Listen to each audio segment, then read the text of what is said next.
So hello everyone, आप सब कैसे हैं। आशा करते हैं कि आप सब मस्त होंगे और स्वस्थ होंगे। अपने बोर्ड पेपर की तैयारी क्या कर रहे होंगे, जबरदस्त तरीके से कर रहे होंगे। चलिए मेरे साथियों, देखना आज के हम यानी कि पार्ट नंबर 3 है मेरे साथियों। हम पूरा प्लान किए थे कि विद्युत आवेश का जो क्षेत्र है मेरे साथियों, उसको हम 1 शॉट में कराएंगे। लेकिन हमने क्या किया मेरे साथियों कि 2 दिन लाइव क्लास लिए। लाइव क्लास में होता क्या था मेरे साथियों, ये पार्ट नंबर 3 पढ़ा रहे हैं। लाइव में होता क्या था मेरे साथियों कि वीडियो कुछ समय तक चलता था, उसके बाद क्या होता था, ब्लर हो जाता था। इस इश्यू के कारण हम क्या किए, वीडियो का 2 दिन क्या मेरे साथियों आधे से पढ़ाएं, क्लोज करना पड़ा। इसमें क्या था, और कुछ जो बच गए थे उसको हमने सोचा फिर इसको रिकॉर्डेड करके हम क्या किया जाए, अपलोड कर दिया जाए, क्योंकि आपका क्या होगा मेरे साथियों, छूटना नहीं चाहिए। ठीक है, तो हमने सोचा इसका जो है पार्ट नंबर 2 मेरे साथी, ये पार्ट नंबर हम मानते 3। ठीक है, कौन सा पार्ट है मेरे साथी, ये क्या हो गया, ठीक है, ये मानते कौन सा पार्ट हमारे साथियों, ये पार्ट में क्या है 3 मानते। ठीक है, पार्ट में क्या है अपने पास 3 है। जो बच गए हैं उसको हम क्या करेंगे, इस वीडियो में क्या करेंगे, पूरा निपटारा कर देंगे। ठीक है मेरे साथियों, कुछ दिक्कत नहीं होना चाहिए। ठीक है, देखना हम जो ये पार्ट में देखा, सबसे पहले हम क्या पढ़े थे, यानी पार्ट नंबर 1 में, पार्ट नंबर 2 में, वो दोनों नहीं दिखे हैं तो वीडियो को डिस्क्रिप्शन लिंक दे देंगे, वहां से जा करके देख लीजिएगा। दिखाते हैं पार्ट नंबर 1 हम क्या पढ़े थे। चैप्टर स्टार्ट करना मेरे साथियों, देखना चैप्टर हमने स्टार्टिंग यहां से किया था, उसको हमने सबसे पहले पढ़ा था। उसके बाद हमने क्या पढ़ा था कि विद्युत आवेश क्या होता है, उसके बारे में क्या कहते हैं, डिटेल से जानकारी लिए थे। मात्रक क्या होता है साथियों, बीमा क्या होता है, इसको जो देखे थे। उसके बाद ये क्या हो रहा है, ठीक है, देखना उसके बाद हमने क्या सीखा था कि आवेश कितने प्रकार होते हैं, ये भी हम सीख लिया था। उसके बाद कूलाम के नियम क्या होते हैं, जो मोस्ट इंपॉर्टेंट है साथियों, इसको भी हमने क्या कहते थे, देख लिए थे। उसका इसका एप्सिलॉन मात्रक क्या होता है, एप्सिलॉन का अंकिक मान क्या होता है, एप्सिलॉन का बीमा क्या होता है, इसको भी क्या डिस्कशन कर लिए थे। ठीक है, उसको हमने क्या किया था, परावैद्युतांक क्या होता है, उसके बारे में क्या डिस्कशन कर लिए थे। उसके बाद हमारे पास जो वैद्युत क्षेत्र है, इसके बारे में क्या कहते थे, डिस्कशन अच्छे से कर लिए थे। ठीक है, उसके बाद था वैद्युत बल रेखाएं क्या होती है, डायग्राम बना के हम फर्स्ट वीडियो क्या कहते हैं सीख लिए थे। उसके बाद क्या था, वैद्युत बल रेखाओं के गुण प्रॉपर्टी क्या होती है, इसके भी सीख लिए थे। यानी कि नेक्स्ट टॉपिक क्या था कि वैद्युत क्षेत्र की तीव्रता क्या होती है, इसके बारे में क्या कहते हैं डिस्कशन अच्छे से हम कर लिए थे। उसके बाद क्या था, किसी बिंदु आवेश कारक जो क्या था, ये मोस्ट इंपोर्टेंट टॉपिक था, इसके बारे में हम क्या कहते थे और डिटेल में क्या कहते जानकारी ले लिए थे। ठीक है, आगे देखना अपने पास क्या है कि वैद्युत द्विध्रुव आघूर्ण, इसको भी हम क्या कहते हैं फर्स्ट पार्ट में ही सब हरा दिए थे। अब क्या, वैद्युत द्विध्रुव आघूर्ण कारण उत्पन्न वैद्युत क्षेत्र की तीव्रता जो था, इसमें 2 कंडीशन होती थी। एक अच्छी स्थिति के लिए होता था मेरे साथियों, हम यहां तक क्या कहते थे, देखिए अच्छी स्थिति के लिए हम क्या कहते थे, पार्ट नंबर फर्स्ट में क्या कहते थे डिस्कशन कर रहे थे। और जो अपने पार्ट नंबर 3 था, पार्ट नंबर 2 था मेरे साथी, पार्ट नंबर 2 था। अब हम इस बार जो करेंगे पार्ट नंबर 3 होगा। ठीक है, पार्ट नंबर क्या कहते थे कि ये अनुप्रस्थ स्थिति, फिर अच्छी निरक्षीय स्थिति के हम क्या कहते थे, फॉर्मूला डेरिवेशन कैसे किए थे वो भी क्या कहते हैं करा दिए थे अच्छे से। उसके बाद क्या था, ये पूरा डेरिवेशन था मेरे साथियों। उसके बाद एक समान वायु विद्युत क्षेत्र में रखे विद्युत द्विध्रुव पर लगने वाले बल युग्म का आघूर्ण क्या होता है, उसके बारे में हम क्या कहते थे आपको बता दिए थे कैसे ये होता है। आगे अपने पास क्या था कि वैद्युत फ्लक्स क्या होता है, इसने पार्ट नंबर 2 हम क्या कहते डिस्कशन किए थे। उसके बाद क्या था, गॉस का नियम अथवा गॉस की प्रमेय क्या होता है, इसके भी बारे में क्या कहते थे पार्ट नंबर हम 2 में कर लिए थे। ठीक है, और ये पार्ट नंबर 2 था साथियों, यहां तक हम क्या कहते कर लिए थे। ये इस वीडियो क्या हुआ था, पूरा मेरा ब्लर हो गया था, नेटवर्क इश्यू कारण क्या होता पूरा ये ब्लर हो गया था। ये हम क्या कहते इसको हम छोड़ दिए थे। ठीक है, आगे चलते हैं, हम क्या करते हैं यदि वो मेरा वीडियो पार्ट 1 पार्ट नहीं देखे, 2 नहीं दिखे, तो वीडियो की डिस्क्रिप्शन में लिंक दे देंगे, वहां से जाकर के देख लीजिएगा। ठीक है मेरे साथियों, आगे चलते हैं, क्या करते हैं पार्ट नंबर क्या करते हैं, इसको हम 3 बनाते हैं। पार्ट नंबर 3 में क्या करेंगे, आगे इसका अपना हम जानकारी लेते हैं। और मेरे साथियों, मेरे चैनल का नहीं हो रहा तो चैनल क्या करना, सब्सक्राइब करके बेल आइकन पे इंप्रेस कर लीजिएगा। ठीक है, चलिए देखना अब मेरे पास क्या है नेक्स्ट टॉपिक जो अपने पास है मेरे साथियों, वो क्या है, थोड़ा मार्क चेंज करते हैं। ठीक है, अब जो अपने पास जो नेक्स्ट टॉपिक है, ठीक है, अपने पास क्या है कि जो नेक्स्ट टॉपिक है वो क्या है कि आवेश का वितरण। ठीक है, आवेश का वितरण कितने प्रकार से साथी होता है, देखना 2 प्रकार से। सतत आवेश का होता है, क्या होता है साथी, सॉरी, सतत आवेश का होता है और क्या होता है असतत आवेश। सतत मतलब क्या होता है, जो कंटिन्यू का होता है, होता रहता है, उसमें क्या कहते हैं सतत आवेश कहते हैं। जो क्या वो कंटिन्यू नहीं होता रहता है, उसमें क्या कहते हैं असतत आवेश कहते हैं। ठीक है, उम्मीद करते हैं आपको समझ में आएगा सतत क्या होता है और असतत क्या होता है। सतत मतलब जो एकदम एक समान से होता रहे, उसमें क्या सतत आवेश कहते हैं। जो एक समान का होता नहीं हो आवेश, जो आवेश का होता है, यानी आवेश का जो वितरण होता है वो यदि एक समान से होता है तो उसे कहते हैं सतत आवेश कहते हैं। यदि आवेश का जो वितरण है वो एक समान से नहीं होता रहता है तो उसे क्या कहते हैं असतत आवेश कहते हैं। ठीक है मेरे साथियों, कुछ दिक्कत नहीं होगा। देखना अब इसका होता है जो सतत आवेश होता है वो कितने प्रकार का होता है, वो 3 प्रकार होता है। कितने प्रकार होता है साथियों, सतत आवेश 3 प्रकार होता है। पहला क्या होता है रेखीय आवेश, दूसरा क्या होता है पृष्ठीय आवेश, तीसरा क्या होता है आयतन आवेश वितरणता। ठीक है, अब हम क्या करेंगे, एक एक तीनों क्या करेंगे, हम एक एक क्या करेंगे, डिस्कशन अच्छे से हम करेंगे। उसके बाद हम क्या करेंगे, आगे देखेंगे गॉस के नियम के अनुप्रयोग। जो गॉस के नियम के अनुप्रयोग क्या है मेरे साथी, का वो मोस्ट इंपॉर्टेंट टॉपिक है। ठीक है, तो देखना सबसे पहले क्या हमारे पास है कि रेखीय आवेश घनत्व क्या होता है। ध्यान रखिए, रेखीय आवेश घनत्व। देखना जो रेखीय आवेश घनत्व होता है उसे हम क्या कहते हैं, यदि किसी चालक के प्रति एकांक, कोई चालक है उसके प्रति एकांक लंबाई में उपस्थित आवेश की मात्रा को रेखीय आवेश घनत्व कहते हैं। क्या कहते हैं साथियों, इसे जो है लैम्डा से लिखते हैं। किसे लिखते हैं, लैम्डा से। यानी कोई चालक है उसके प्रति एकांक आवेश में कितने, प्रति एकांक लंबाई में कितना परिवर्तन ये हो रहा है, उसी को हम क्या कहते हैं, रेखीय आवेश घनत्व कहते हैं। ठीक है, देखना रेखीय आवेश किससे, आवेश की मात्रा में रेखीय आवेश घनत्व हम क्या कहते हैं साथी, ये इसे हम कहते हैं। ठीक है, तो ना इसके हम लिखिए, इसके लिए फार्मूला होता है लैम्डा इक्वल टू, फार्मूला होता है लैम्डा इक्वल टू, फार्मूला होता है क्यू अपान लंबाई मतलब एल। ठीक है, Q upon lambda equal to Q by L. ठीक है, यानी कि एकांक लंबाई में होने वाले, एकांक लंबाई में उपस्थित आवेश की मात्रा। ठीक है, जो एकांक लंबाई में उपस्थित आवेश की मात्रा को हम क्या कहते हैं, रेखीय आवेश हम घनत्व कहते हैं। ठीक है साथियों, फिर से परिभाषा पढ़ा कि एकांक लंबाई में उपस्थित, एल मतलब क्या है, एकांक मतलब एक ही काम करता है। ठीक है, एकांक लंबाई में उपस्थित आवेश की मात्रा कितनी है, इसी को हम क्या कहते हैं कि रेखीय आवेश घनत्व हम कहते हैं। ठीक है, ये लैम्डा इक्वल टू क्या होता है, Q by L. Lambda equal to क्या होता है, क्यू बाई एल। यदि हम इसका मात्रक देख लेंगे, पर हम देखना इसका मात्रक लिखेंगे, हम इसका मात्रक। ठीक है, इसका मात्रक क्या हो जाएगा, देखना ऊपर क्या है, क्यू मतलब क्या होता है, आवेश का मात्रक क्या होता है, कूलाम। यानी कि कूलाम को लिखते हैं सी से, और ये मतलब क्या हमारे साथ है, लंबाई का मात्रक क्या होता है, मीटर, यानी कि कूलाम प्रति मीटर। ठीक है, और इसका बीमा देखें तो से हम बीमा क्या होगा, कूलाम बीमा क्या होता है, एटी होता है, एटी। ठीक है साथियों, एटी होता है, और बटे क्या, मीटर मतलब एल। ठीक है, मीटर मतलब क्या होता है, एल होता है। तो इसको हम पूरे मिला के लिख सकते हैं। हम देखना ये ऊपर जाए क्या हो जाएगा, घात माइनस हो जाएगा, क्योंकि हम पढ़ते कोई संख्या नीचे से ऊपर जब जाता है तो घात क्या होता है, वो माइनस हो जाता है। ठीक है, तो इसको हम मिला के लिखेंगे तो ए टी एल की पावर ये माइनस का ये 1, ए टी की पावर एल की पावर का हो जाएगा ये माइनस का 1 हो जाएगा। ठीक है, इसका अपने पास क्या हुआ, ये बीमा में साथियों आ गया, कुछ दिक्कत नहीं होगा। ठीक है, आगे चलते देखना नेक्स्ट क्या है कि पृष्ठीय आवेश घनत्व क्या होता है, पृष्ठीय आवेश घनत्व क्या होता है। ठीक है साथियों, देखना क्या है, यदि किसी चालक के प्रति एकांक क्षेत्रफल, यदि कोई चालक है उसके प्रति एकांक क्षेत्रफल पर आवेश की मात्रा को, यदि किसी चालक के प्रति एकांक क्षेत्रफल पर आवेश की मात्रा जो होता है उसी को हम क्या कहते हैं, पृष्ठीय आवेश घनत्व कहते हैं। उसे हम क्या कहते हैं, पृष्ठीय आवेश घनत्व कहते हैं। और जो पृष्ठीय आवेश घनत्व होता है उसे लिखते हैं, किसे लिखते हैं, सिग्मा से लिखते हैं। उसे किसी साथियों सिग्मा से क्या करते हैं, हम लिखते हैं पृष्ठीय आवेश घनत्व को। ठीक है, देखना ये सिग्मा और फार्मूला होता है, सिग्मा इक्वल क्या होता है, क्यू बाई ए होता है। ठीक है, क्यू बाई क्या होता है, ए होता है फार्मूला। अब इसका करना याद रखना। ठीक है, अब यहाँ देखेंगे इसका मात्रक क्या हो जाएगा, इसका मात्रक सीधे लिखते हैं, इसका मात्रक। ठीक है, इसका जो मात्रक है साथियों ध्यान रखना, कूलाम का मात्रक क्या होता है, सॉरी आवेश का मात्रक क्या होता है, कूलाम प्रति, ये मतलब क्या होता है, क्षेत्रफल मात्रक क्या होता है, मीटर स्क्वायर होता है, यानी कि कूलाम प्रति मीटर स्क्वायर। ठीक है, कूलाम प्रति मीटर स्क्वायर, कुछ दिक्कत नहीं होना चाहिए। ठीक है, अपने पास क्या था कि किसी चालक के प्रति एकांक, कोई चालक है उसके प्रति एकांक आवेश की मात्रा में, आवेश की मात्रा को ही हम क्या कहते हैं, पृष्ठीय आवेश घनत्व हम क्या कहते हैं। ठीक है साथियों, इसका फॉर्मूला क्या होता है, sigma equal to Q by A, इसका मात्रक क्या होता है, कूलाम प्रति मीटर होता है।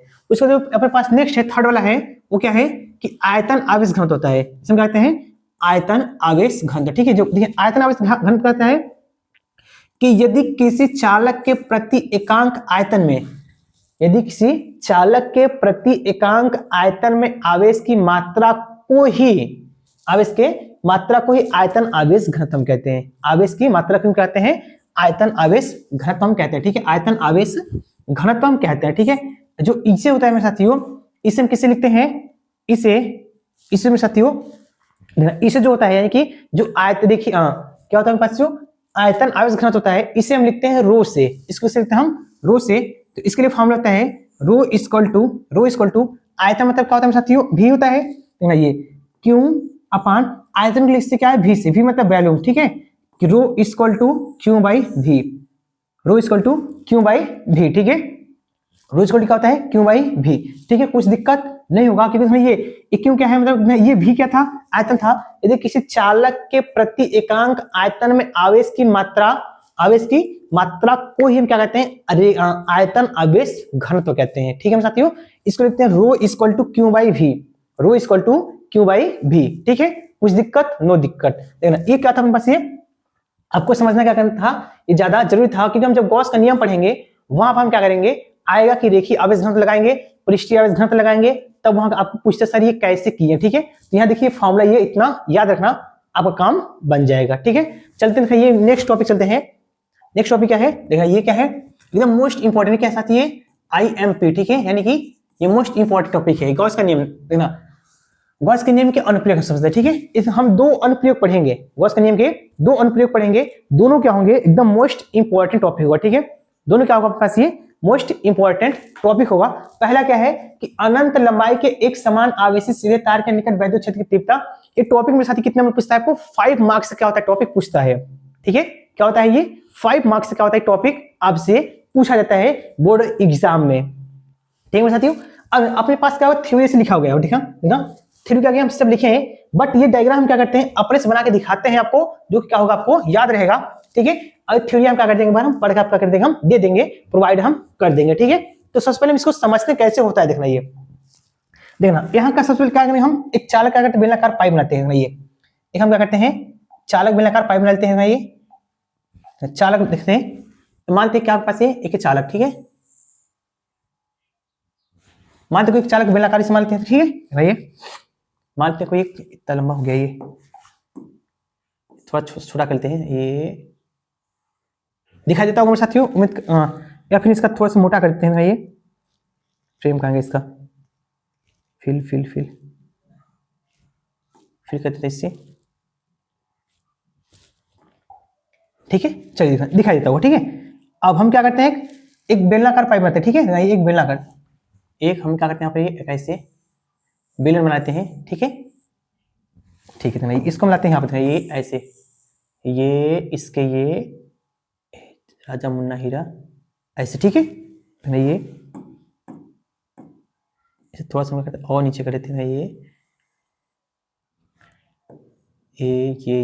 हो जा मेरे भाई, हो गया, ठीक है। देखना अब देखना हम मानते हैं कोई अपने पास का एक चालक, देखना कोई चालक क्या है बेलनाकार, क्या मानते हैं एक अनंत मानते हैं, ये जो ऐसे है इसको हम क्या मानते हैं एक कोई अनंत चालक तार है, ठीक है, मानते क्या है एक अनंत चालक तार है, ये मानते क्या प्लस अवश्य, ठीक है, इसे क्या मानते हैं अनंत का मानते चालक बेलनाकार पाइप है, ठीक है, जिससे इसका मानते बिंदु O से, ठीक है, इसका मानते कोई क्या है अपने पास है कि एक बिंदु मानते कोई अनंत बेलनाकार चालक तार है साथियों, इससे R दूरी पर, इससे R दूरी पर देखना, इससे हम क्या करेंगे R दूरी पर एक बिंदु P मानते हैं, ठीक है, एक बिंदु इससे R दूरी पर मानते हैं, एक बिंदु P मानते हैं, जिस पर हमें क्या करना है वैद्युत क्षेत्र की तीव्रता में ज्ञात करनी है। अब हम L लंबाई की देखना ये L, ठीक है, कि L लंबाई हम क्या करते हैं L लंबाई L मान करके हम क्या करते हैं गॉसियन पृष्ठ खींचते हैं, ये हम क्या करेंगे गॉसियन ऐसे हम पृष्ठ खींच दिए, ठीक है, हम क्या करें साथियों एक हम गॉसियन पृष्ठ ऐसे हम खींच दिए, जिसकी लंबाई क्या है ये L है, ये आपको क्या करना पड़ेगा साथियों लिखना पड़ेगा, ठीक है। आगे देखना यदि हम देखें तो यहाँ पर छोटे एरिया के लिए हम मानते हैं DS मानते हैं, ठीक है, ये छोटे एरिया के लिए हम क्या निकालते हैं पहले जो छोटा एरिया है उसके लिए हम कैलकुलेट क्या करेंगे वैद्युत क्षेत्र तीव्रता, उसका हम क्या करें पूरे कैलकुलेट साथ में क्या कर लेंगे हम कर लेंगे, ठीक है। तो देखना जो अपने पास यहाँ दिखेंगे हम जो DA वेक्टर होगा, यानी कि जो DA वेक्टर होगा ये और साथ ही जो अपने पास क्या होगा DA वेक्टर होगा, DA यानी कि जो अपने पास ये DA वेक्टर होगा ये वाला ये इस सरफेस का होगा ये लंबवत लगेगा, यानी ऐसे DA वेक्टर लगेगा, और जो वेक्टर E होगा तीव्रता वो और वेक्टर DS एक दूसरे क्या होंगे परपेंडिकुलर होंगे इस केसेस के लिए, और वही एकदम सेम टू देखेंगे नीचे पर भी तो वही काम क्या होगा क्योंकि सेम टू सेम है ये ऐसे, ठीक है, यानी इधर क्या होगा वेक्टर E होगा और इधर क्या होगा ये DS वेक्टर होगा, ठीक है। और यदि हम ये यहाँ देखते हैं बिंदु क्षेत्र P पे देखते हैं तो यहाँ देखेंगे हम कि ये DS और वेक्टर E दोनों क्या होंगे एक दूसरे के एक समांतर ही होंगे, ठीक है, DS और वेक्टर E दोनों क्या है एक दूसरे के ये समांतर ही रहते हैं, ठीक है। यदि हम इसके लिए मानते हैं सरफेस S1 है, इसके सरफेस मानते हैं H2 है और इसके सरफेस का मानते हैं 3 है, ठीक है। कि हम देखेंगे 3 सरफेस होता है कि जो जैसे कोई बेलन होता है, कोई मैं कहता साथी जो बेलन होता है, जैसे बेलन मानते हैं तो एक सरफेस ये होगा, एक ऊपर का हिस्सा होगा और एक नीचे वाला हिस्सा होगा। जो ऊपर वाला हिस्सा है इसको माने 2 मान लिए, जो नीचे वाला हिस्सा है इसके 3 मान लिए, और जो बीच वाला बच गया उसमें क्या मान लिए, सरफेस ये 1 मान लिए, ठीक है। अब हमने जो बोला है वही पीछे का थ्योरी लिखा हुआ है, ठीक है। यहाँ क्या हुआ, वही थ्योरी क्या है लिखा हुआ है, ठीक है। देना क्या लिखा है कि माना एक अनंत लंबाई का धनावेशी चालक तार रेखीय आवेश घनत्व, ठीक है। रेखीय आवेश घनत्व है तार से आर है, ये इकट्ठा पास ये अनंत चालक कोई तार था जिससे ये इससे r दूरी पर, इससे r है ये r दूरी पर एक बिंदु में क्या किया, p मान लिया। एक बिंदु हमने क्या p मान लिया, एक बिंदु में क्या किया p है जिस पर वैद्युत क्षेत्र की तीव्रता हमें ज्ञात करनी थी। हमने भी बोला था जिस पर क्या करना है, वैद्युत क्षेत्र की तीव्रता में क्या करना है, ज्ञात करना है। इसके लिए बिंदु p से, इसके लिए बिंदु p से, ठीक है। ये बिंदु यहाँ पर क्या पास यहाँ p है, ठीक है। इसके लिए बिंदु p से गुजरने वाला एक l लंबाई का, यानी कि ये l लंबाई का गॉसियन पृष्ठ खींचते हैं। क्या खींचते हैं साथी, एक गॉसियन पृष्ठ खींचते हैं। लंबाई क्या कहते हैं, बेलनाकार गॉसियन एक पृष्ठ खींचते हैं। इसके प्रत्येक बिंदु पर देखना, इसके जो गॉसियन पृष्ठ है इसके प्रत्येक बिंदु वैद्युत क्षेत्र की तीव्रता का परिणामी ई है, यानी वैद्युत क्षेत्र की जो तीव्रता परिणामी है वो क्या मानते हैं, ये ई है और उसकी दिशा बाहर की ओर होगी। देखना इसकी दिशा क्या है, आउटवर्ड डायरेक्शन कर देना, ये बाहर की ओर है। वैद्युत क्षेत्र तीव्रता और डीए वेक्टर है वो दिशा क्या है, एक दूसरे के ये आउटवर्ड डायरेक्शन के बाहर की ओर ये है, ठीक है। तथा इस पृष्ठ पर एक क्षेत्रफल अवयव क्या है, डीए है। एक पृष्ठ क्षेत्र क्या पता है, ये डीए है, ठीक है। क्या पास ये डीए है, वेक्टर ई और वेक्टर डीए एक ही दिशा में होंगे, तब जो है वेक्टर ई और वेक्टर ए दोनों क्या है, एक ही दिशा में होंगे। जैसा कि देखना पीछे डायग्राम बनाकर आप क्या किए हम समझाए, ठीक है। और ये कोई छोटा से मान थे, वेक्टर ई और वेक्टर डीएस का होंगे एक डायरेक्शन में होंगे, और डीएस वेक्टर और वेक्टर ई यहाँ एक दूसरे का होंगे ये परपेंडिकुलर, क्योंकि ना जो वेक्टर डीएस होता है यहाँ वो ऊपर काम करता है और जो वेक्टर ई हो गया क्या होता है, ये ऐसे काम करता है, ठीक है। यहाँ एक दूसरे का होंगे ये परपेंडिकुलर काम करेंगे। तो चलेगा हम देखना पढ़े क्या है, इसमें क्या लिखेंगे कि रेखीय आवेश घनत्व, ठीक है। यहाँ लिखेंगे हम रेखीय आवेश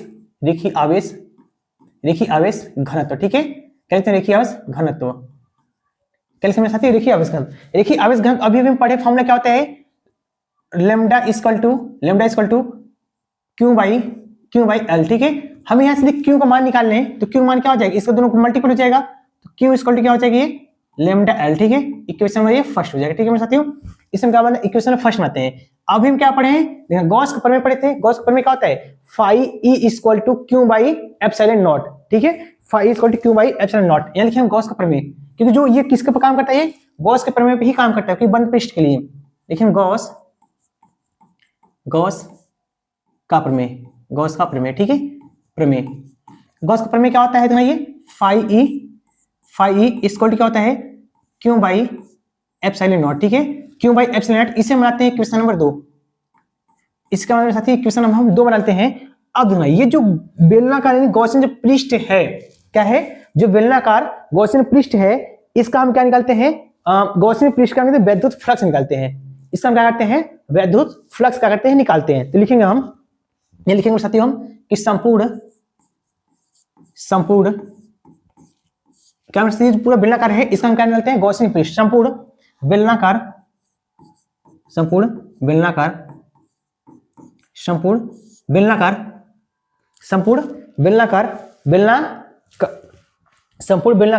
गॉसियन पृष्ठ का लिखेंगे हम, संपूर्ण बेलनाकार गॉसियन क्या लिखते हैं, गॉसियन पृष्ठ का वैद्युत फ्लक्स, ठीक है। क्या निकालते हैं, वैद्युत फ्लक्स, ठीक है। जो ये संपूर्ण बेलन पूरे जो बेलन है, इस पूरे बेलन का हम क्या निकालते हैं, वैद्युत संपूर्ण जो है गॉसियन बेलन का संपूर्ण वैद्युत फ्लक्स हम क्या करते हैं, कैलकुलेट करते हैं। तो ध्यान देना, हम पढ़ते हैं वैद्युत फ्लक्स लिखते हैं फाई से। फाई इसको क्या हो जाएगा, समाकलन। क्या होता है साथियों, समाकलन। देखना क्या होता है, ई वेक्टर ई इंटू ये D A vector E into क्या होता है, डी ए वेक्टर होता है। हम पढ़ते हैं जब ये वेक्टर डी वन ई का हटता है तो उसके समय क्या होता है कि कॉस थीटा जुड़ जाता है, यानी कि इसको हम लिख सकते हैं कि फाई ई। देखना हम ध्यान करें, जो गॉसियन पृष्ठ है, इस तीनों पृष्ठ में क्या करते हैं, अलग अलग क्या करते हैं, लिखते हैं। यानी कैसे, गॉसियन पृष्ठ की बातें हैं, ये पहले मानते S1 सरफेस, S1 सरफेस के लिए क्या हो जाएगा ये, यानी कि S1 सरफेस क्या हो जाएगी ये EDA cos theta. EDA cos theta किसके लिए मानते सरफेस फर्स्ट के लिए, ठीक है। फिर प्लस क्या हो जाएगा, ये सरफेस 2 है, सरफेस 2 क्या हो जाएगा कि सरफेस S2 क्या हो जाएगा, ये सेम फॉर्मूला जो वही हो जाएगा EDA cos थीटा प्लस का हो जाएगा सरफेस 3 के लिए, ध्यान आइए सरफेस 3 के लिए, ठीक है। जो सरफेस 3 क्या इसके सरफेस यहाँ 3 है, इसके लिए फॉर्मूला का सेम सेम वही होगा, यानी कि EDA cos theta, EDA cos theta हो जाएगा, ठीक है।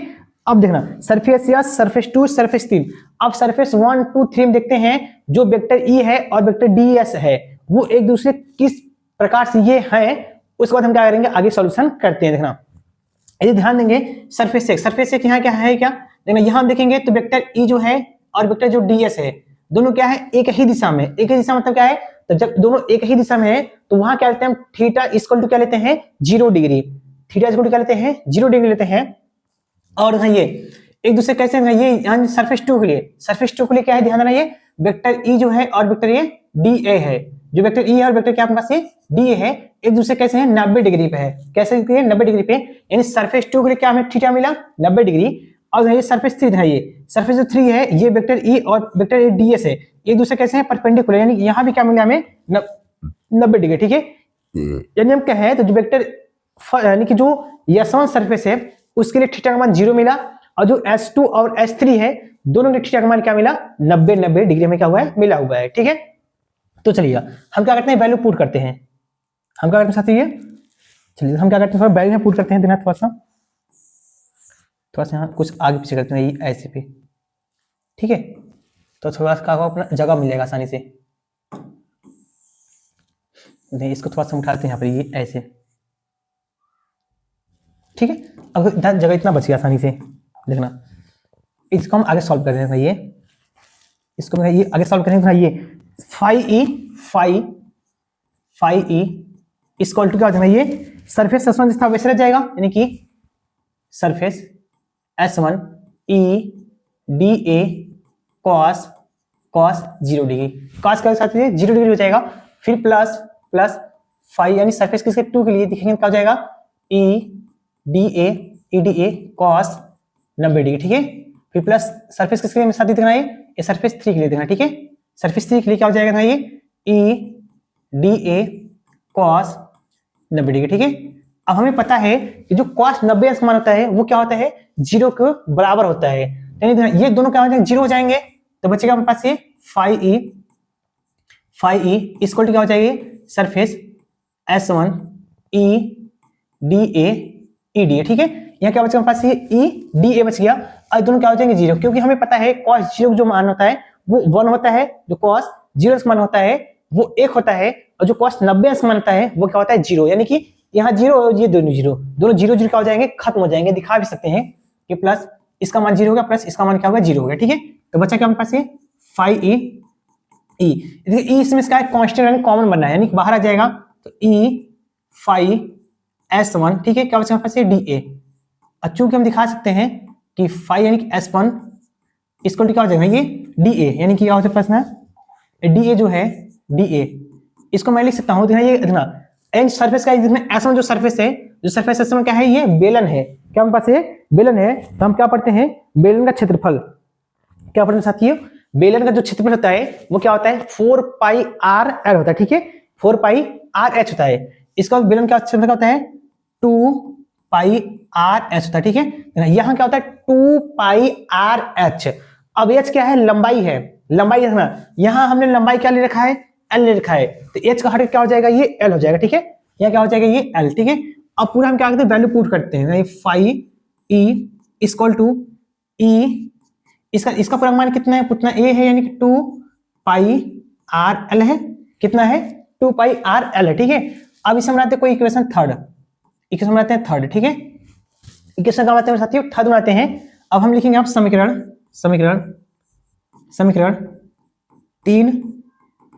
3 हुआ, ध्यान देना 3 हुआ, 2 क्या है पास ध्यान देना 3 हुआ, देखना 2 यहाँ क्या है ये है, यानी समीकरण 3 हुआ 2 से, ठीक है। अब हम क्या पढ़ते हैं, फाइव, फाइव यहाँ भी है, फाइव यहाँ भी है, दोनों फाइव क्या एक दूसरे से बराबर हो जाएंगे, तो हम लिख सकते हैं इसे हम Q equal to epsilon naught equal क्या हो जाएगा, E2 पाई RL, ठीक है, E2 पाई RL हो जाएगा।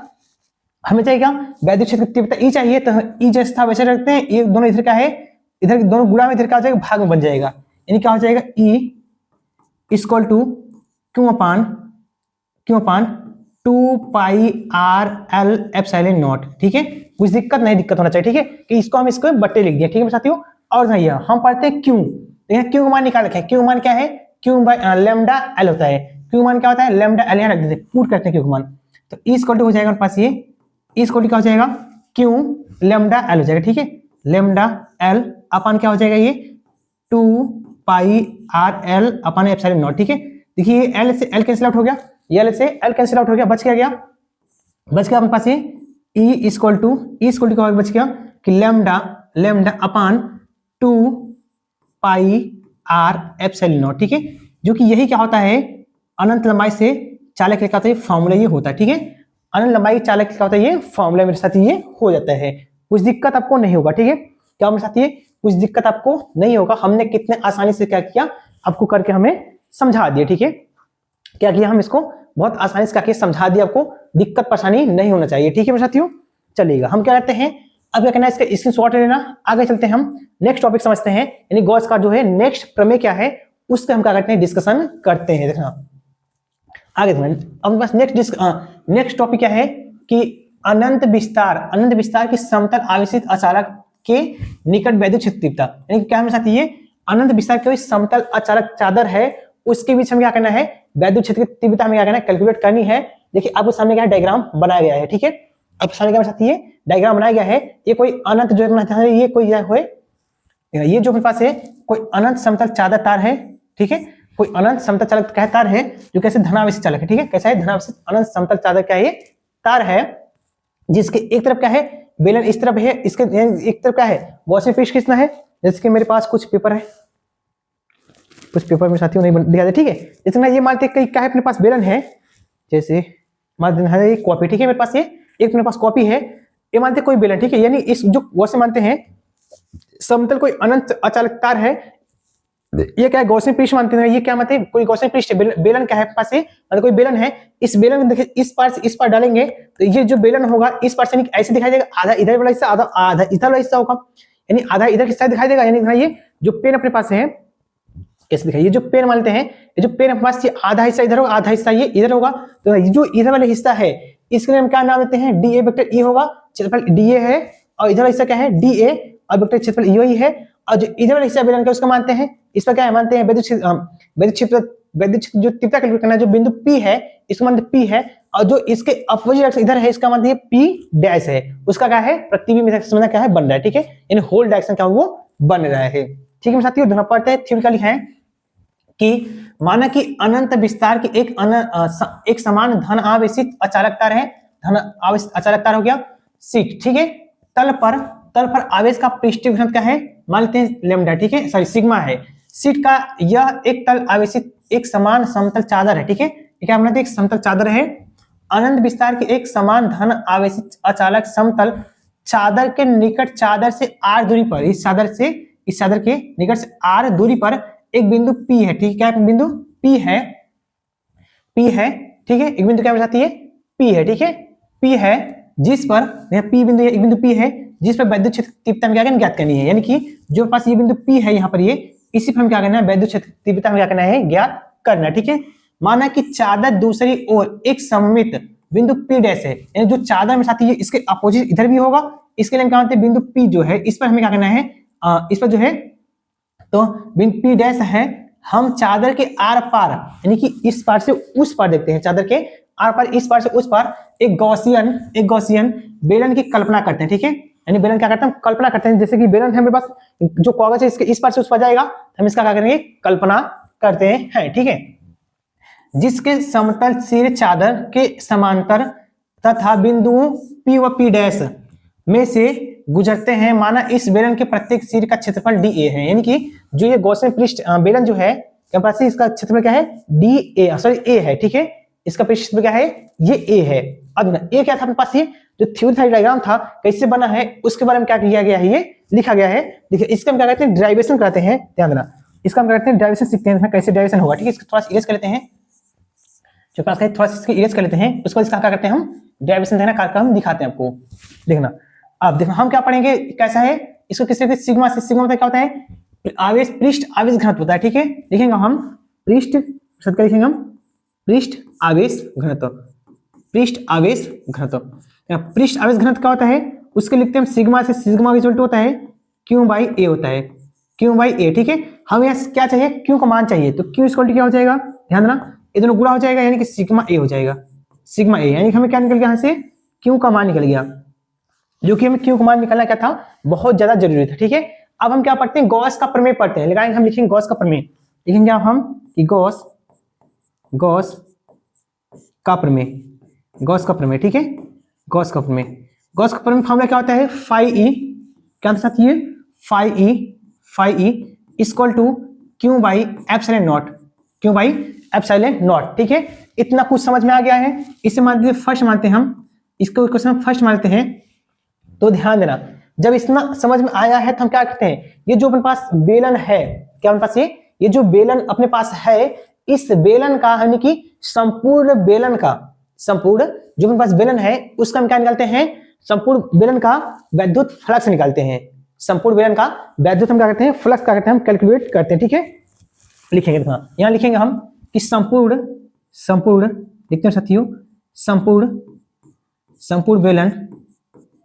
बेलन का गॉसियन संपूर्ण बेलन का गॉसियन पृष्ठ, संपूर्ण बेलन का गॉसियन पृष्ठ का वैद्युत फ्लक्स, ठीक है, वैद्युत फ्लक्स, ठीक है, क्या निकालते हैं, वैद्युत फ्लक्स, जिसको हम लिखते हैं फाई ई इक्वल टू क्या हो जाएगा, समाकलन E vector E into D A vector, ठीक है, समाकलन वेक्टर ई इंटू क्या हो जाएगा, वेक्टर डी हो जाएगा, ठीक है। अब यदि ध्यान देना, यदि इसके सरफेस हम S1 मानते हैं, इसके सरफेस का मानते हैं S2 मानते हैं, और इसके सरफेस का वही S3, ध्यान देना, ठीक है। ये गोला हिस्सा वाला है, इसके सरफेस का माने S1 माने हैं, इधर जो हिस्सा गोला है इसके लिए हम क्या माने S2 माने हैं, और जो इस पूरे से जो होता है बेलन उसके सरफेस से हम क्या माने हैं, S3 माने हैं, ठीक है। ऐसे नहीं समझ में आएगा, साथ देखना हम, मेरे पास का एक विद्या है, आज से समझाने की कोशिश कर देखना, ये इसको ये मानते हैं, ये अपने पास का होगा, कोई ध्यान रहिए। अब इसका ये बेलन बन गया, अब पास का ये बेलन बन गया, यानी इस बेलन का जो सरफेस है इधर हिस्सा है, इसमें जो इधर वाला हिस्सा है उसको हम क्या मानते हैं, S1 मानते हैं, जो इधर वाला हिस्सा है इसको क्या मानते हैं, S2 मानते हैं, जो पूरा यहाँ से वाला हिस्सा बन गया, जो यहाँ से ये पूरा हिस्सा बन गया, इसके लिए क्या मानते हैं, S3 मान लेते हैं, इसलिए हम क्या मानते हैं, सरफेस S3। आप मानिए इसको S3 मानिए, इसको S2 मानिए, इसको S1 मानिए, जिसको जो मन के सो मानिए, आंसर क्या होगा अपना, रिजल्टेंट वही आएगा, ठीक है। हमने इस वाले होल क्या मानिए, इधर जो होल था इसको S1 मान दिए, जो इधर वाला होल इसका मान लिया S2 मान लिए, जो ये पूरा यहाँ सारा हिस्सा हो गया इसका क्या मान लिया हम, S3 मान लिए, ठीक है। इसको हम क्या मान लिए साथी, S3 मान लिए, ठीक है। तो देखना जैसे हमने इसको इतना माना, इसको हम क्या कि ऐसे इतना माने, तो ध्यान देना इस सरफेस का था पास ये S1 सरफेस था, ठीक है। इसके बाद क्या था पास ये S2 सरफेस था, अपने पास का था ये S3 सरफेस था। यदि ध्यान देंगे देखिए DA वेक्टर और वेक्टर E, DA वेक्टर और वेक्टर ये E दोनों क्या है, एक ही डायरेक्शन में है, दोनों क्या है, एक ही डायरेक्शन में है। और इधर भी देखेंगे तो हम DA वेक्टर और वेक्टर E दोनों क्या है, एक ही डायरेक्शन में है। लेकिन बट यहाँ ध्यान देंगे तो जो DA वेक्टर है वो DA वेक्टर ऊपर की तरफ काम कर रहा है, और जो वेक्टर E है वो क्या, ये आउटवर्ड डायरेक्शन बाहर की ओर काम कर रहा है, ठीक है। यानी हम देखेंगे जब दोनों क्या होते हैं, वेक्टर E और DS दोनों जब एक दिशा में चलते हैं तो वहां क्या होता है, थीटा का मान 0 डिग्री लेते हैं। जब वो एक दूसरे के परपेंडिकुलर होते हैं तो वहां हम क्या कहते हैं, थीटा का मान 90 डिग्री लेते हैं, ठीक है। यानी इधर क्या होगा, थीटा का मान 0 होगा, इधर क्या होगा, थीटा का मान 0 होगा, और जो बीच में है उसके लिए थीटा का मान क्या होगा, 90 डिग्री। यानी कि S1 और S2 के लिए थीटा का मान क्या होगा, 0 डिग्री होगा, और जो S3 है उसके लिए थीटा का मान क्या होगा, वो 90 डिग्री होगा, ठीक है। तो देखना अब जब यहाँ हम करते हैं D vector E into DS जो है, इसको जब हम हटाते हैं तो अपने पास क्या होता है कि cos थीटा में क्या होता है, चेंजेस हो जाता है, ठीक है। इसको हम क्या करते हैं, पेज अलग लिखते हैं, इसको हम लिख सकते हैं कि फाई ई इक्वल टू समाकलन, ठीक है, ये सरफेस S1 के लिए, सरफेस S1 क्या हो जाएगा, E vector E DA cos theta, ठीक है। अब हम क्या बताया ना कि जो वेक्टर जब वहां से हटता है, यानी दो जब अदिश होते हैं उनके क्या होता है, वेक्टर जब उनका गुणा होता है तो वहां का हटता है, क्या बनता है पास vector E into D S D A cos theta जुड़ जाता है। ठीक है। अब प्लस का सरफेस कैसे मानते हैं, H2 सरफेस के लिए। ठीक है। H2 सरफेस के लिए क्या हो जाएगा, ये E vector E into D A cos theta. ठीक है। और प्लस एस सरफेस 3 के लिए। ठीक है। सरफेस S3 के लिए हो जाएगा सेम फॉर्मूला हो जाएगा E D A cos theta, E D A cos theta. ठीक है साथियों। अब देखना हम क्या करते हैं, थीटा का मान पुट करते हैं। यहाँ अगर हम थीटा का मान पुट करते हैं तो क्या हो जाएगा, ये सरफेस S1 क्या हो जाएगा, ये E D A cos theta. Theta मान कितना था 0 डिग्री। ठीक है। अब प्लस यहाँ पुट करते हैं थीटा का मान सरफेस S2। ठीक है। क्या हो जाएगा E D A cos theta, यानी थीटा का मान क्या है यहाँ पर 0 डिग्री। ठीक है। यानी क्या आपके पास है थीटा। ठीक है। प्लस सरफेस S3 के लिए। ठीक है। S3 क्या हो जाएगा E D A cos 90 degree. ठीक है। Cos 90 degree. अब हम पढ़ते हैं जो कॉस 90 मान होता है वो क्या होता है 0 के बराबर होता है। ठीक है। तो ध्यान देना यहाँ हो जाएगा था ये सरफेस S1 यानी कि S1 सरफेस क्या हो जाएगी ई कॉस 0 का मान क्या होता है वो 1 होता है, यानी कि डी ए कॉस जो 0 का मान क्या होता है वो 1 होता है। यहाँ 1 रखेंगे तो 1 क्या हो जाएगा हट जाएगा। ठीक है। प्लस सरफेस S2 के लिए क्या हो जाएगा ये ई इंटू डी ए। ठीक है। ये पूरा क्या होगा 0 ऑटोमेटिक हो गया, तो 0 को कुछ लिखते नहीं है, छोड़ देना, फिर लिखना हो तो लिख देना, दिखा देना एक बार, पूरा 0 बन गया। ठीक है। आगे देखना यहाँ से ई कॉमन बन रहा है, यानी बाहर निकालेंगे तो ई समाकलन S1 डी ए हो जाएगा। ठीक है। डी ए और प्लस क्या हो जाएगा पास ये यहाँ से भी ई कॉमन बन रहा है, आ जाएगा बाहर ई समाकलन यानी S2 हो जाएगा सरफेस S2 के लिए डी ए। अब हम यहाँ पढ़ते क्या कि ये समाकलन S2, ये जो S2 है और जो S1 है इस दोनों के लिए हम क्या पढ़ते हैं, सब क्षेत्रफल क्या होता है देखना इधर पीछे जो क्वेश्चन पृष्ठ था बेलन था, इसके क्षेत्रफल क्या पढ़ते हैं हम ए पढ़ते हैं, क्षेत्रफल क्या पढ़ते हैं हम ए पढ़ते हैं। ठीक है। कहा गया ये इसके क्षेत्रफल क्या पढ़ते हैं ए, यानी कि जो पास यहाँ पर दोनों होगा यहाँ पर ये, यानी कि जो सरफेस जो अपने पास का समाकलन S1 वेक्टर यानी कि S1 जो है सरफेस S1 जो है और DA और सरफेस S2DA जो है दोनों का मान क्या होता है A के बराबर होता है, यानी इसको हम लिख सकते हैं कैसे कि EA प्लस का इसको हम लिख सकते हैं EA। ठीक है। अब दोनों जोड़ कितना हो जाएगा 2EA हो जाएगा। ठीक है। 2EA क्या किसके बराबर हो जाएगा ये 5E के, ठीक ना, 5 इधर चला था 5 हो जाएगा ये मेरे साथी 5E। ठीक है। 5E क्या हो जाएगा 5 हो जाएगा। ठीक है।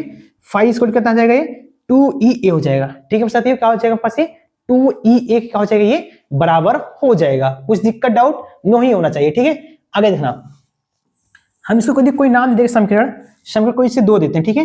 समीकरण हम 2 देते हैं। ठीक है। समीकरण लिखेंगे हम 1 व 2 से, क्या लिखेंगे साथी ये लिखेंगे हम समीकरण 1 व 2 से। अब कहेंगे सर जी 1 कहाँ है समीकरण, तो देखना पीछे समीकरण 1 है। समीकरण देखिए हमने 1 यहाँ बनाया हुआ है, कहाँ पर यहाँ एक यहाँ क्या है 5E इसका क्या Q by epsilon naught, Q by क्या पास एप्सिलॉन नॉट है। ठीक है। तो यहाँ लिख देंगे 5 यहाँ भी 5 है और वहां भी 5 था, 5 है तो क्या हो जाएगा कट जाएगा, यानी क्या फिर पास बचेगा कि Q by epsilon naught equal to हट गया आपके पास से क्या बचेगा 2EA। ठीक है। हमें यहाँ से क्या है ई का मान यानी वैद्युत क्षेत्र की तीव्रता ई चाहिए, तो ई जहां तक वही छोड़ते हैं तो 2 और इसके बटे आ जाएगा, यानी कैसे लिख सकते हैं इसको हम E equal to Q upon 2A epsilon naught. ठीक है। 2A एप्सिलॉन नॉट हो जाएगा। और पीछे देखना क्यू बराबर क्या फॉर्मूला पढ़े हैं, क्यू बराबर देखना ये क्यू बराबर क्या पढ़ते हैं फॉर्मूला लेमडा ए होता है, क्या होता है साथी लेमडा ए होता है। ठीक है। यहाँ रख देंगे हम क्यू का मान क्या रखेंगे इक्वल टू लेमडा ए अपन क्या हो जाएगा 2AE सॉरी ई नहीं एप्सिलॉन नॉट। ठीक है। एप्सिलॉन नॉट यहाँ ए से तो एक कट जाएगा, ए से तो एक कट जाएगा, तो बचा अपने पास का साथी ध्यान देना अब अपने पास क्या बचेगा ई बचेगा अपने पास ये ई इक्वल टू क्या बचेगा सिग्मा अपान 2 एप्सिलॉन नॉट। ठीक है। 2 एप्सिलॉन नॉट ये क्या होता है पास ये फॉर्मूला होता है किसके लिए, जब कहीं क्या होगा अनंत विस्तार का कोई समतल चादर होगा तब के लिए। ठीक है। अनंत विस्तार क्या होगा पास ये समतल चादर के लिए क्या होता है ये फॉर्मूला होता है E equal to sigma upon 2 epsilon naught. ठीक है मेरे कुछ दिक्कत नहीं होना चाहिए। आशा करते हैं उम्मीद करते हैं आपको समझ में आया होगा। हमने इसको कैसे डेरिवेशन ये कर दिए, ठीक है। यहाँ दिखा भी सकते हैं, चूंकि हम क्या पढ़े, चूंकि क्या था, क्यों इक्वल टू क्या अपने पास है, क्या बन जाए जी, क्या बन रहा है मेरे से, ठीक है। क्यों इक्वल टू क्या हो जाएगा, ये सिग्मा ए होता है, ठीक है, सिग्मा ए। उसमें साथियों दिक्कत नहीं होना चाहिए। आशा करते हैं आपको समझ में आया होगा, समझ में आया होगा हमने ये कैसे कर दिया, ठीक है। आगे देखना, यानी अपने पास क्या हुआ मेरे साथ, ये हम क्या पढ़े, गॉस के दो अनुप्रयोग पढ़ लिए, उसमें आपको दिक्कत परेशानी नहीं होगा, जो कि दोनों अनुप्रयोग जो था बहुत महत्वपूर्ण टॉपिक का है। इस दोनों अनुप्रयोग हम क्या किए, आपको अच्छे से हम पढ़ा दिए, ठीक है। आगे देखना, आगे देखते हैं नेक्स्ट टॉपिक क्या है। नेक्स्ट टॉपिक क्या है, गॉस के नियम के से कूलाम के नियम का निगमन। ये भी टॉपिक क्या है मेरे साथियों, ये टॉपिक 3 नंबर में पूछता है, जो कि मोस्ट इंपॉर्टेंट टॉपिक है। ये भी क्या होता है, 3 नंबर में क्या करता है, बहुत जबरदस्त क्या आता है मेरे साथ, ये पूछा हो गया है, ठीक है। क्या है, पूछा गया है कि बोर्ड पेपर में, देखना। और यही टॉपिक क्या है पास है, ये टॉपिक पढ़ेंगे, ये टॉपिक क्या हो जाएगी, यहीं से ये कंप्लीट खत्म हो जाएगा। यानी कि जो 1 स्टार था मेरे साथियों, हम पढ़ाने वाले थे एक वीडियो में, पढ़ा कितने दिए मेरे साथियों, 3 वीडियो में। ऐसा प्रॉब्लम इसलिए हुआ था मेरे साथियों, क्योंकि नेटवर्क यानी इश्यू हो जाने के कारण से वहां क्या हो गया था, प्रॉब्लम हो गया था, इसलिए हमें क्या हुआ, इसको रिकॉर्डेड करना पड़ रहा है, ठीक है। लाइव क्लास में लेकर क्या करना पड़ेगा साथियों, रिकॉर्डेड हमें ये करना पड़ रहा है, ठीक है। इससे पिछले दोनों क्लास के लिए हम लाइव क्लास में हम लिए थे, ठीक है। तो चलिए देखना, हम क्या पढ़ते हैं, गॉस के नियम के से कूलाम के नियम की सहायता, गॉस के नियम की सहायता से कूलाम के नियम का निगमन पढ़ते हैं, ठीक है। देखना, हम क्या मानते हैं, एक कोई मानते हैं ओ, मानते क्या है, एक पॉइंट ओ है, ओ से आर रेडियस का, ओ से आर त्रिज्या का हम क्या करते हैं, गोला यानी गॉसियन पृष्ठ खींचते हैं, गोला मान करके, ठीक है। ये लिखा है हम कि मानते हैं एक बिंदु आवेश प्लस क्यू है, जो क्या है बिंदु ओ पर निर्वात या फिर वायु में रखा गया है, ठीक है। कोई बिंदु ओ है यानी प्लस क्यू आवेश है, बिंदु ओ पर क्या है, बिंदु ओ पर कोई एक प्लस क्यू आवेश रखा है, जो निर्वात या फिर वायु में रखा हुआ है। इससे आर दूरी पर एक बिंदु पी है। इससे मेरे साथियों आर दूरी पर एक बिंदु पी है, यहां दिखाई देता होगा आपको, एक बिंदु पी है।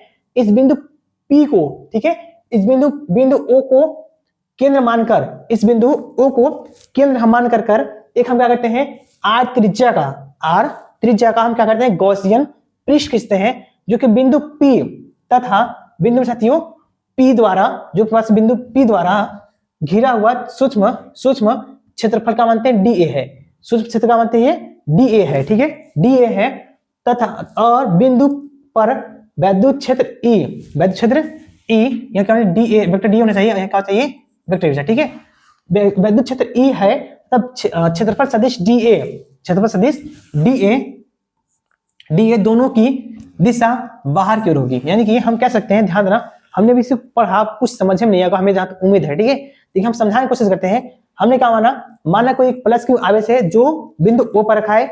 इस बिंदु O से R दूरी पर, एक बिंदु क्या है, P है, एक बिंदु P है। इस बिंदु P पर ही हमें क्या करना है, वैद्युत क्षेत्र की तीव्रता में क्या करना है, कैलकुलेट करना है, ठीक है। अब इस बिंदु P को, यानी कि बिंदु जो केंद्र O था, केंद्र O को R रेडियस का, केंद्र O को, यानी कि जो बस केंद्र था, इस केंद्र O मान करके हम क्या करते हैं, R मीटर क्या करते हैं, हम क्या करते हैं, गॉसियन पृष्ठ खींचते हैं।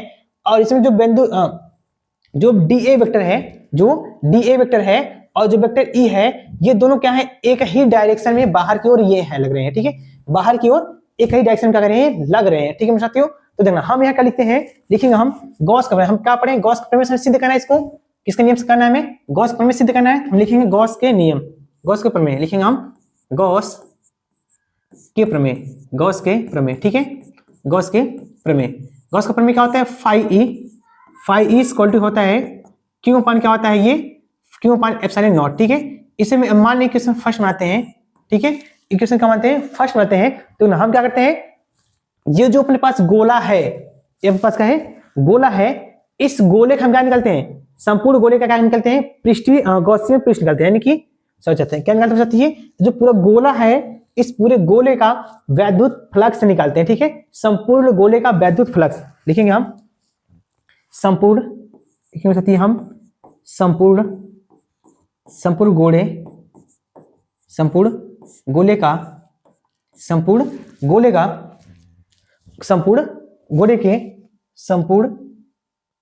गोले का गॉसियन, यानी संपूर्ण गोले का वैद्युत फ्लक्स लिखते हैं, ठीक है, वैद्युत वैद्युत फ्लक्स, फ्लक्स ठीक है, फ्लक्स, फ्लक्स क्या होता है फाई ई, क्या होता है मेरे साथ ये फाई ई इक्वल टू समाकलन E vector E into vector D A, ठीक है, vector into vector D A, ठीक है। अब हम पढ़ते हैं जब यहाँ वेक्टर दोनों हटता है, क्या होता है साथी, वेक्टर दोनों हटता है तो क्या आता है cos थीटा क्या होता है जुड़ जाता है, यानी कि फाई ई इक्वल टू समाकलन E D A cos theta, E D क्या हो जाएगा cos थीटा हो जाएगा। अब ध्यान देंगे जो वेक्टर ई है और वेक्टर डी ए है, क्या मेरे साथ ये जो वेक्टर ई है और जो वेक्टर डी ए है, ध्यान देना जो वेक्टर ई और वेक्टर एस दोनों क्या है एक ही दिशा में है।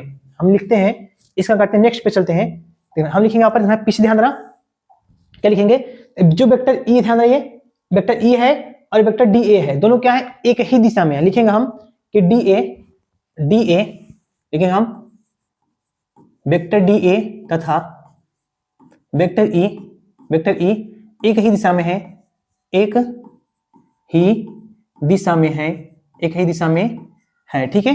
जब एक ही दिशा में है, एक ही दिशा में है, दोनों क्या है एक ही दिशा में, तो थीटा इक्वल टू कितना हो जाएगा 0 डिग्री, थीटा का मान कितना हो जाएगा 0 डिग्री, तो देखना फाई इक्वल टू क्या हो जाएगा, फाई ई इक्वल टू क्या हो जाएगा फाई ई ए cos थीटा, जो थीटा का मान कितना है 0 डिग्री, थीटा का मान क्या 0 डिग्री, पीछे देखना थीटा का मान क्या निकालेंगे cos थीटा होता है, थीटा का मान क्या अपने पास पता चला 0 डिग्री, ठीक है।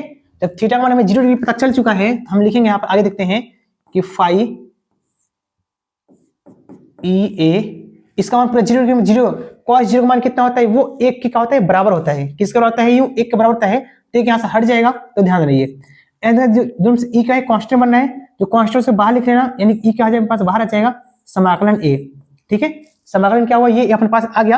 अब देखा ये जो समाकलन ए है ये अपने पास क्या है, देखा ये गोला है, क्या सकती है ध्यान देना, चूंकि हम दिखा सकते हैं समाकलन ए, गोले का क्षेत्रफल क्या होता है कि गोले का क्षेत्रफल क्या साथी सॉरी चाहते हैं यहाँ डी ए होना चाहिए, क्या था साथी ध्यान देना क्या होना चाहिए, थोड़ा सा भूल गए हैं, यहाँ डी ए होना चाहिए, ठीक है डी ए होना चाहिए, ठीक है साथी क्या होना है यहाँ पर ये सब क्या होना चाहिए डी ए होना चाहिए, डी ए यहाँ भी क्या होना चाहिए साथी डी ए होना चाहिए, ठीक है क्या होना चाहिए पास ये डी ए होना चाहिए, यहाँ भी क्या होगा तब देखना ये